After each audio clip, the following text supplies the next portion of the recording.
Hey there, viewers. You might have thought there wasn't a corner of the Earth where modern aircrafts couldn't travel. Aeronautics in recent times have advanced well beyond their years with impressive cruise control systems, navigation systems, and comfort levels for passengers. But before we go off thinking airlines will take you anywhere in the world, you might want to watch this video. Did you know that airlines won't fly over the Himalayas?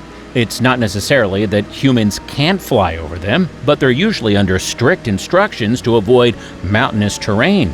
And we're talking about the highest terrain in the world. Today, we're telling you why airplanes never fly over the Himalayas, plus a few other no-fly zones. Let's get started.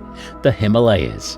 The Himalayas are a mountain range in Asia separating the Indian subcontinent from the Tibetan Plateau. Across its 2,300-kilometer length, the mountain range has an average elevation of 6,000 meters. The Himalayan mountain ranges are home to the tallest mountain peak above sea level, Mount Everest, which stands over 8,000 meters tall. Now that we're over our little geography lesson, let's talk about most modern commercial airplanes. If a commercial airplane decided to give its passengers a peek at the snowy peaks of the Himalayan range, things would start off smoothly. The plane would start off at its usual height of approximately 35,000 feet and an average speed of 550 meters per hour. The flight is going smoothly and passengers are in awe of the mountainous terrain.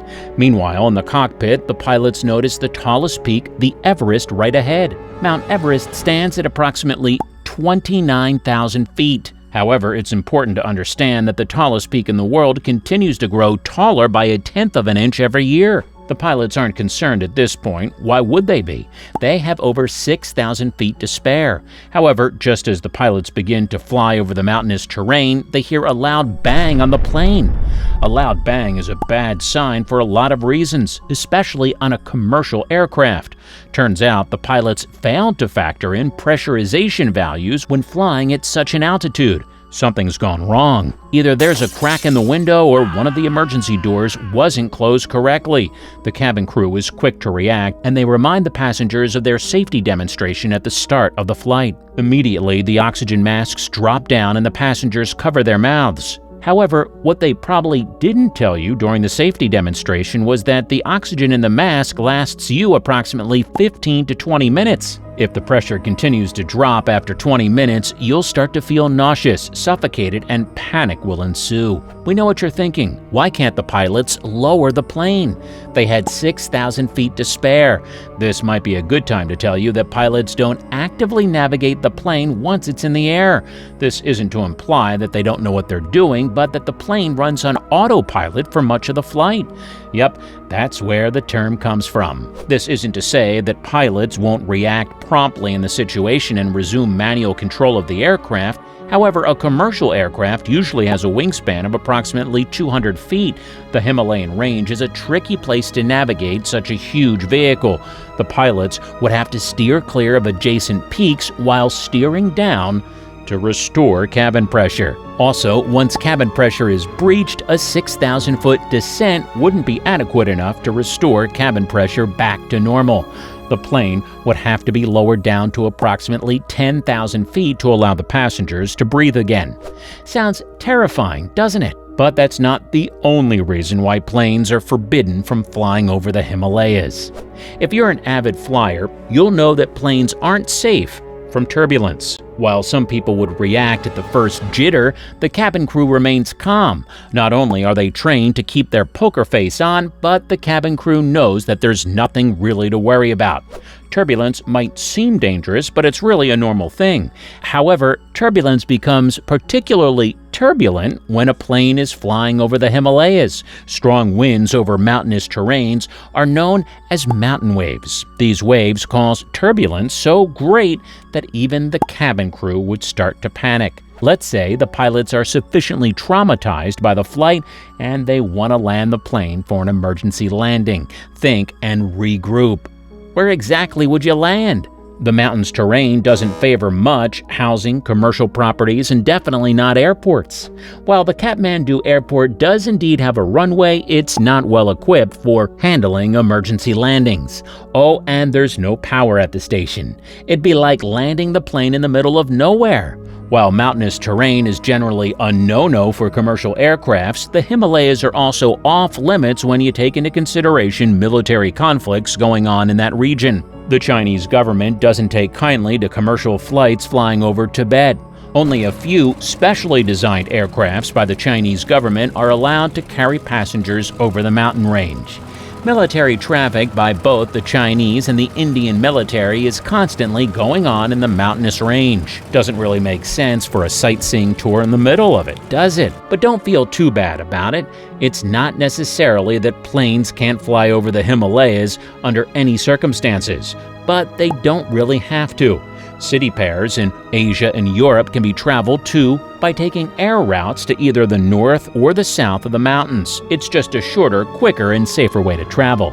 DisneyLand. Did you know that in 2003, Disney Corporation motioned for Congress to declare the airspace above Disneyland and Disney World a no-fly zone? Did you also know that Congress approved the motion and planes are not allowed over 3,000 feet of the happiest place in the world? Commercial flights over anything owned by Disney are off-limits. Why? Well, after the 9/11 attack, there was a growing concern of aircrafts flying over areas where there would be massive crowds. Disney World is never empty. Thousands of people travel to Florida specifically to visit Cinderella's Magic Castle. Interestingly, every year the airspace over the Super Bowl is also classified as a no-fly zone, considering the fact that there are thousands of fans in the stadium, the games going on, and because no one wants a heavy fight to fly over in the middle of the most important game of the year. In Disney's case, they had a more self-serving reason to declare their airspace as a no-fly zone. Back in the late 90s, aircrafts would fly over Disneyland and drop promotional flyers and adverts. The only problem was these flyers would be advertising SeaWorld Disney competitors. In their motion, however, Disney Corporation claimed that they were worried the air vibrations would disrupt the animals in the animal kingdom, which admittedly they did. Disney got its way and planes are not allowed to fly over Disneyland or Disney World. Mount Vernon, Virginia. We know that all it takes to tear down a house made of sticks is a huff and a puff. However, there's one home made up entirely of wood that stands tall and proud in Mount Vernon, Virginia. That would be the home of the first president of the United States, George Washington, which he shared with his wife, Martha. Lovingly referred to as George and Martha's home, the United States government announced that the wooden home was to be considered a historic landmark. What does that mean? Not only will the U.S. government personally oversee the upkeep of the house, but they'll do whatever they can to keep it from falling down. A house that's stood tall for centuries is obviously not safe from wear and tear. Two things that concern the government for a wooden house are termites and air vibrations. While they're dealing with the first problem, the U.S. government declared the area above George and Martha's home to be a no-fly zone. Tourists can still visit Mount Vernon and take a peek at how the first president of the United States lived, but they'd have to make the trip through road travel. Camp David. Don't let the name fool you. Camp David isn't a beloved summer camp for kids. In fact, it's an exclusive location for the world's highest-ranking officials. President Franklin D. Roosevelt established the Naval Support Facility of Thurmont, located in Thurmont, Maryland, which was later renamed to Camp David by President Dwight Eisenhower in the 1950s after his grandson. Camp David was originally designed as a super-secret base for high-ranking officials to meet up in secret and evade the media. There, they would sign important documents, arguably documents that would change the world. The site has remained one of the U.S. government's best-guarded secrets, which might explain why they're apprehensive of letting planes fly over the area. All right, well that's all for why planes don't fly over the Himalayas, plus 3 other no-fly zones. Did you know that planes weren't allowed to fly over the mountainous terrain? Let us know in the comments down below. And be sure to like this video and subscribe to INFORAMA for more informative content. We'll see you back here soon.